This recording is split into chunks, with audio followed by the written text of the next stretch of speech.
Hey, what's up everyone? Welcome back to another episode of Mind Spun, your channel for your music fix. Today, we're gonna start off our episode talking about a mythical mixtape called Pink Slime that was never released that featured Styles P, Mac Miller, and Pharrell.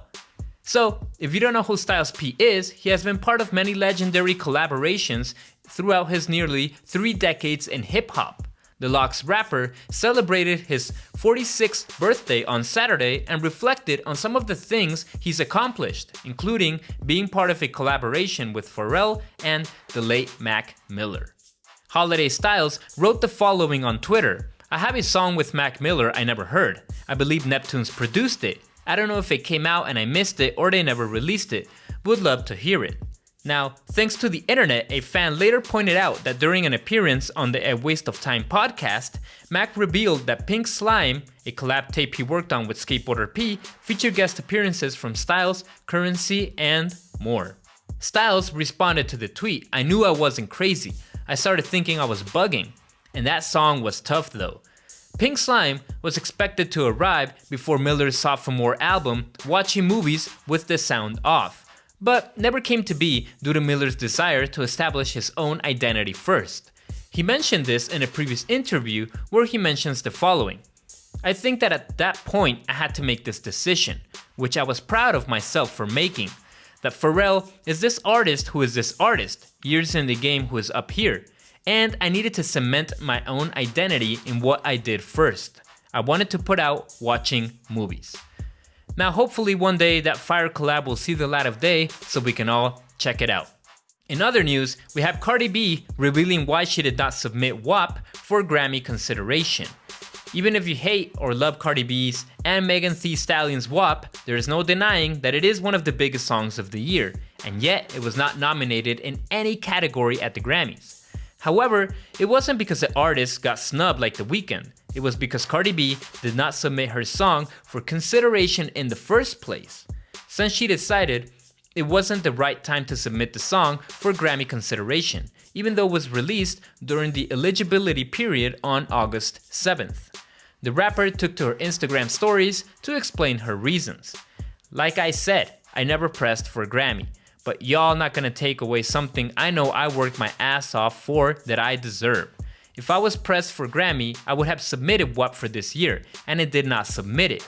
I do not want to be submitted to award shows until I put out my album because I think the album is so good." Now, Cardi added that she has been working on her album for almost 2 years now, and she's extremely proud of the emotional songs she recorded in quarantine. But when her masterpiece is finally released, Cardi might submit some songs for the 2022 Grammys, including WAP. Because according to the rules, a song that was released during the previous eligibility period might be entered in certain categories, provided the track was not entered in any category the previous year, and provided the album does not win a Grammy. So, thanks to that rule that still stands to this day, it looks like the rapper might have another Grammy to add to her shelf in a couple of years. And finally, to end today's episode, we have a story regarding Wes Borland about how he was broke when he quit Limp Bizkit.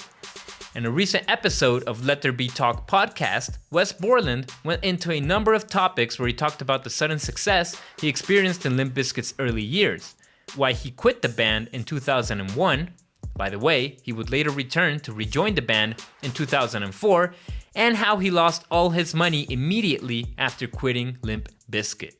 So, to start off, he quit the band because in general he was fed up with the kind of lifestyle that the band created for him. The money, the fame, the public stories people would write about the band, the photographs, etc. In his own words, he explained in the podcast the following: "I think I quit 2 times, but mainly was the one where I was just like, I can't take this anymore. You know, the money, everything, I can't. I can't be subjected to this kind of insanity anymore. Because I think what happens is I became part of creating a public persona that wasn't really, I just play a small part in that because it is also everyone else's idea or presentation or the way that they're viewing whatever is going on.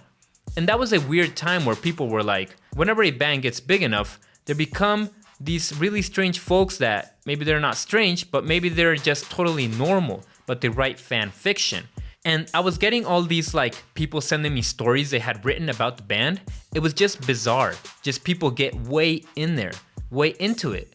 And I just get in a whole dream world of thinking about people. And I was just like, this is gross. I don't want to do this. I don't want to be in magazines. I don't want to be... Because at first, you're like, if you haven't ever been in a magazine or been famous, it seems like it's going to be awesome. And it is just weird. You're like, yay, I'm on the cover. And then you're like, I don't want to be. I don't want to do this anymore. I don't want to be tricked into the photographer telling me to make a certain pose and we won't use that one. We just have to get it. So that is regarding why he quit the band. But regarding how he lost all his financial security after leaving the band, Wes had invested his money in the stock market, but due to the high risk, he lost it all. Wes goes into further detail in the interview, first explaining how they had massive money. So, yeah, we had a ridiculous amount of money. All of my money got really aggressively invested in the stock market, high-risk stocks, because at that time, this is one of the ideas of Arrested Development. Because I was just like, this, he said, when you're in it, you think it is never going to end. Because people are just stroking your ego going, you guys are the best thing ever, this ride is never going to end, and positive, positive, positive, the buzz is on, and then you're like defeating boy bands on TRL, we felt like gods. And so I was just like, yeah man, invest it all, if we lose it all, who cares? There's more where that came from. And sadly, Wes did end it all, as he further explains in the interview. All of it. We lost it all. 9/11 happened and I lost well over $1 million in the stock market. Just gone. Poof. And what is crazy is I was just like, whatever, but I had nothing. That was all my money. And I was like, don't worry, we will make more money. And then I was like, actually, I don't want to. And I quit. And yeah, they were like, all the money's gone. You lost all your money in the stock market. We have touring set up for next year and you're going to net $5 million next year. And I said, well, you can shove it up your beehole. I would rather be poor. And luckily for Wes, he returned to the band later on, and they have had massive success in festivals pre-COVID times. And I'm pretty sure he probably got his financial situation sorted out, and I hope he is doing okay at this moment, since I have always thought that Wes is an incredible musician. Being with Limp Bizkit or by himself and his side projects, he has created some iconic riffs with Limp Bizkit that are part of my teenage years.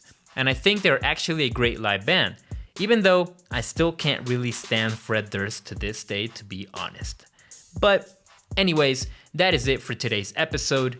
We hope you enjoyed it, and if you did, please give us a like, subscribe to our channel for more musical content, and leave us a comment regarding today's video. We always love to have your feedback, and we will see you all in the next episode.